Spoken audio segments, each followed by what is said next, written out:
course, we've been watching very carefully the latest on now Tropical Storm Isaac, which hit the United States Gulf Coast yesterday as a hurricane. And, we know now that there are likely more tropical systems coming. And so even though we know the weather can sometimes set us off course, we know that there are people who help us clean up long after the system's exit. As always, the American Red Cross is already in action, and they do need more support. That's right. So that's where Joy is this morning to see what's brewing and how we can help. Right, Joy? I'll tell you, the need is great, and definitely help is needed. What did you say, Chip? 5,200 people stayed in American Red Cross shelters just last night? Yep. Yeah. Wow. So what are you actually doing in that area to help right now? Yeah, the 37 volunteers from West Michigan that have already gone down are focused on sheltering. We've sent some health service folks that are licensed nurses.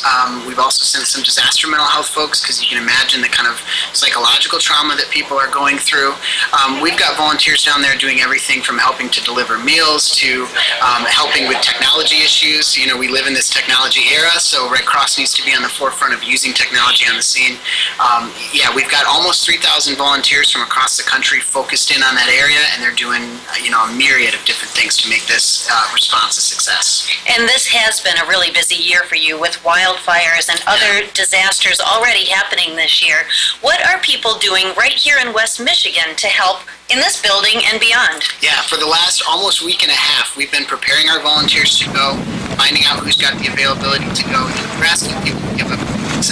So contacting these volunteers ahead of time and saying, we need you to go. If we have a position that we can put you in, can you go? Just in the Grand Rapids area alone, we have over 200 volunteers who are prepared and trained to respond. So that's a lot of phone calls and it's a lot of emailing. And then we're watching our national systems to see where the needs are and which volunteers we can send. And we can see from the video we have that it's really something to be part of that action, because these areas are getting hit pretty hard. Absolutely. It's a challenge, both physically and mentally. When our volunteers spend 3 weeks in that kind of a situation, you can imagine how exhausted you get, just trying to be, on top of your game, ready to help whoever needs help, ready to do whatever needs to be done. And there is a lot that needs to be done, and the only way that you can actually make that happen is not only through volunteers, but through other kinds of support that we can give right here. Well, as you mentioned, this has been quite a busy year for Red Cross. The wildfires, a lot of flooding. Now this hurricane season looks like it's going to be pretty rough. The Red Cross absolutely needs the support of the American people. We need those donations to keep doing what we're doing, to train those volunteers, to have the equipment and supplies ready.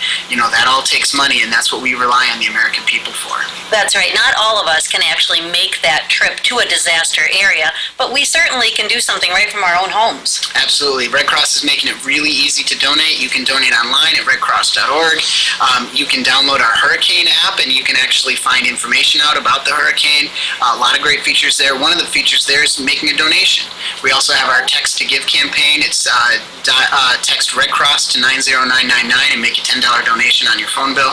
So we're really trying to make it really easy for people to support the Red Cross and be a part of this effort.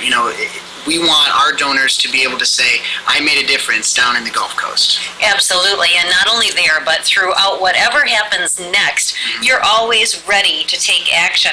That hurricane app, let's talk a little bit about that, because that's brand new.